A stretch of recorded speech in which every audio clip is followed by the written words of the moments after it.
बाधाओं को दूर करने वाले, कला और विज्ञान के संरक्षक, बुद्धि और ज्ञान के देव के रूप में व्यापक रूप से प्रतिष्ठित भगवान गणेश, जिन्हें गणपति और विनायक के नाम से भी जाना जाता है, उन्हें हिंदू धर्म में सबसे प्रसिद्ध और सबसे अधिक पूजे जाने वाले देवताओं में से एक माना जाता है। ग्रंथों में गणेश जी से जुड़ी कई रोचक कथाएं हैं। उनकी कुछ प्रतिमाओं और मूर्तियों में भगवान गणेश को एक टूटे हुए दांत के साथ देखा जाता है।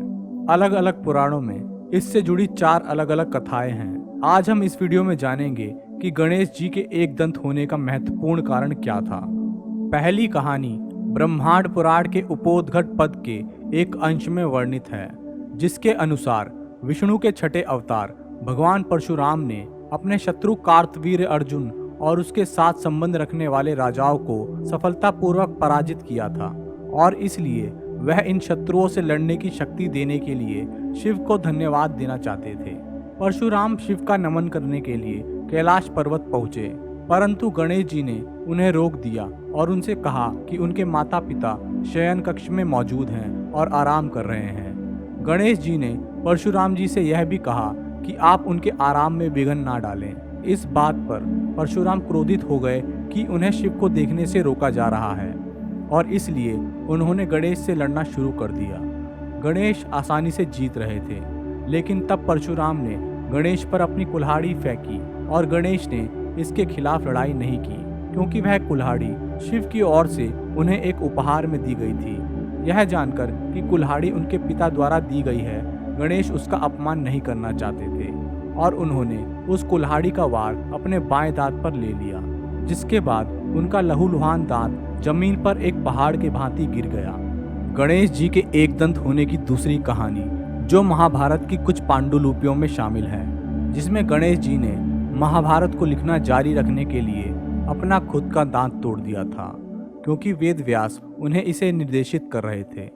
महर्षि वेद व्यास को देवताओं द्वारा महाकाव्य लिखने का निर्देश दिया गया था। वह चाहते थे कि इसे ब्रह्मांड के सबसे जानकार व्यक्ति द्वारा लिखा जाए। भगवान ब्रह्मा ने महर्षि वेद व्यास को भगवान शिव के पास जाने के लिए कहा और अपने पुत्र सिद्धिदाता गणेश को कार्य के लिए अनुमति देने के लिए कहा। जब ऋषि व्यास कैलाश पहुंचे तो भगवान गणेश के पास एक खंड था, जिसमें कहा गया था कि यदि वेद व्यास थोड़ी देर के लिए रुक जाते हैं और गणेश जी को उसी कारण रुकना पड़ा, तो वह महाकाव्य के अपने लेखन को समाप्त कर देंगे और महर्षि वेद व्यास को दूसरे लेखक की तलाश करनी होगी। यानी महर्षि वेद व्यास को बिना रुके एक ही बार में पूरे महाकाव्य का पाठ करना होगा। महर्षि वेद व्यास इस पर सहमत हुए और उन्होंने स्वयं एक शर्त रखी। उन्होंने भगवान से कहा कि उन्हें लिखने से पहले हर भजन, हर छंद को समझना होगा। उन्होंने इस शर्त को इस विचार के साथ रखा कि वह कुछ बहुत कठिन पाठ करेंगे, और जब गणेश इसके अर्थ पर विचार कर रहे होंगे तो उन्हें कुछ पल आराम करने का मौका मिलेगा। हालांकि भगवान गणेश के विषय में ऐसा कुछ नहीं हुआ। महर्षि के कुछ अगला सोचने से पहले ही गणेश अपना लेखन पूरा कर लेते थे, परंतु जिस कलम से वह महाकाव्य लिख रहे थे वो कुछ ही पल में खराब होने लगी थी और लेखन में बाधा ना पड़े, इस वजह से उन्होंने अपना दांत स्वयं तोड़ दिया और उसको कलम के बजाय इस्तेमाल किया और एक महान महाकाव्य की रचना कर डाली। इस वजह से भी गणेश जी एक दंत कहलाए थे। तीसरी कहानी के अनुसार पौराणिक काल में गजमुखा नामक असुर ने काफी उत्पात मचा रखा था और उसे यह वरदान भी प्राप्त था कि उसे कोई भी धातु या हथियार कोई नुकसान नहीं पहुंचा सकता था, जिस वजह से गणेश जी ने उस पर काबू पाने के लिए स्वयं अपना दांत तोड़कर उसे हथियार की तरह इस्तेमाल किया था और गजमुखासुर पर काबू पाया। जब गणेश जी क्रोधित होकर उसका वध करने वाले थे, तब वह उनसे क्षमा याचना करने लगा।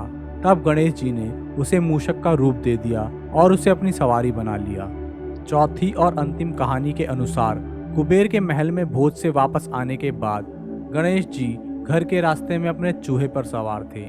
जब वह घर वापसी जा रहे थे तो रास्ते में उनके चूहे ने एक सांप को देखा और डर के मारे झाड़ी के पीछे भाग गया, जिसकी वजह से गणेश जी जमीन पर गिर पड़े और उनका पेट फट गया, जिससे सारा भोजन बाहर आ गया। गणपति भोजन को वापस अपने पेट में डालने लगे। चंद्रदेव ने उन्हें देखा और जोर जोर से हंसने लगे। इससे क्रोधित होकर गणेश जी ने चंद्रदेव को श्राप दे दिया और चंद्रमा को श्राप देने से पहले अपना एक दांत उस पर फेंक दिया और उसके 2 टुकड़े कर दिए। और गणेश जी ने कहा कि आप हमेशा काले रहेंगे और कभी किसी द्वारा नहीं देखे जाएंगे। श्राप से भयभीत होकर चंद्रदेव दया की याचना करने लगे। गणपति ने कहा, ठीक है, लेकिन तुम अमावस्या से पूर्णिमा में बदलते रहोगे। इसके अलावा अगर कोई मेरे जन्मदिन पर चंद्रमा को देखता है तो उसे मोक्ष की प्राप्ति नहीं होगी। यह कहानी है कि क्यों गणेश चतुर्थी पर चंद्रमा को देखना अशुभ माना जाता है और माना जाता है कि यह मिथ्या दोष पैदा करता है। चंद्रदेव चुप रहे। जब गणेश जी ने भोजन को अपने पेट में डालना समाप्त कर दिया तो उन्होंने सांप को अपने पेट पर बांध लिया और घर वापस जाना जारी रखा। तो यह कुछ महत्वपूर्ण कथाएं थी गणेश भगवान जी के एक दंत होने की, जो युगों से परे हैं। जैसा कि आपने हमारे कलयुग वाले वीडियो में देखा होगा कि युगों का कोई अंत नहीं है, वैसे ही कहानियों का भी कोई अंत नहीं है और एक कहानी से बड़ा दुनिया में कुछ भी मौजूद नहीं है। आपको गणेश जी के बारे में जान के कैसा लगा, कमेंट्स जरूर करें। वीडियो अच्छा लगा हो तो वीडियो को लाइक और शेयर करें और ऐसे ही ज्ञानवर्धक वीडियोस को देखने के लिए हमारे चैनल बियॉन्ड बिलीफ को सब्सक्राइब जरूर करें। धन्यवाद।